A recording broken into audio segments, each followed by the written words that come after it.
थांब.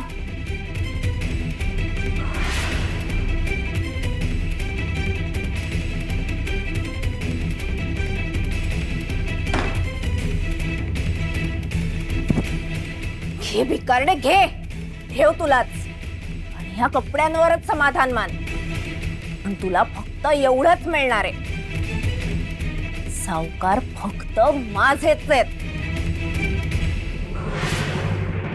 भ्रम आहे हा तुमचा मालकीणबाई.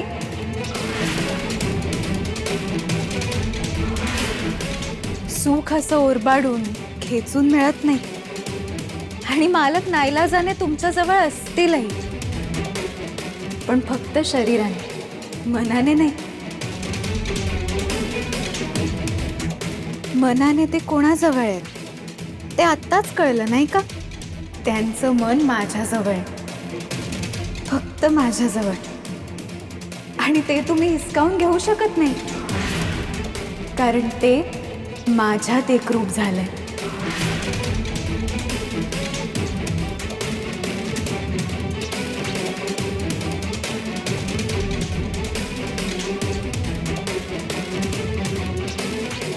काय करू? काय करू मी हिचं?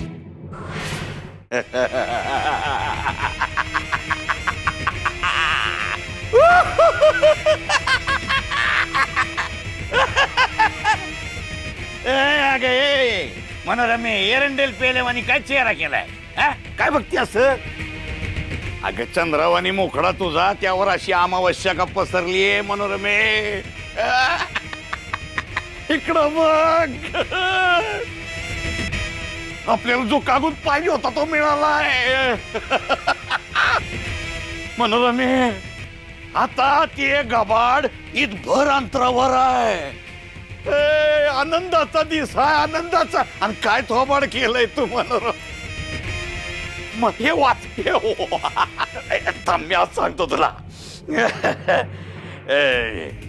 श्री यक्ष स्थान रहस्य पत्र.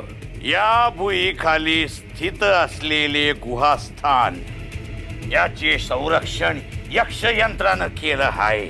हे गुप्तद्वाराचे वज्र कुलूप उघडण्यासाठी ज्या भाग्यवंत कुलस्त्रीच्या तळहातावर त्रिशूळ, पद्मशंख अशी दुर्मिळ शुभचिन्ह व सुलक्षणी हस्तरेषा असतील, त्या सुलक्षणी स्त्रीने या महाद्वारासमोरील पाषाणातील खाचेवर आपला डावा तळहात ठेवल्यास प्राचीन गुप्तकडी आपोआप माग सरकल आणि अंतर्गत गुह्य मार्गाचे द्वार उघडेल.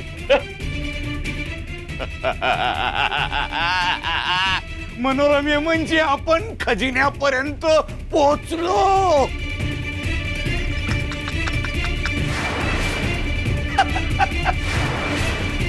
अगे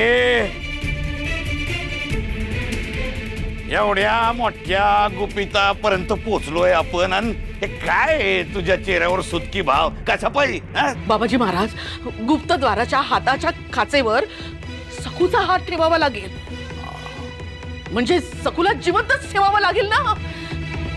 मग त्यात इतकं आनंदात हसण्यासारखं काय? तुझ्या कवटीमध्ये मेंदू आहे का ग मनोरमे? तुझ्या सुनेसारखी, त्या माणिक सारखीच आहेस तू. तिची सासू शोभते निर्बुद्ध. मनोरमी आपल्याला सखूचा फकस्त डावा तळहात पाहिजे. मग अख्ख्या सखूला जित्ती कशाला ठेवायची? शिरताय का डोसक्यात? शिरताय का? जिरपताय का? पण बाबाजी महाराज, आपण सखूला मारलं तर तिचा हात सडून नष्ट नाही का होणार? उगाच आपलं काहीतरी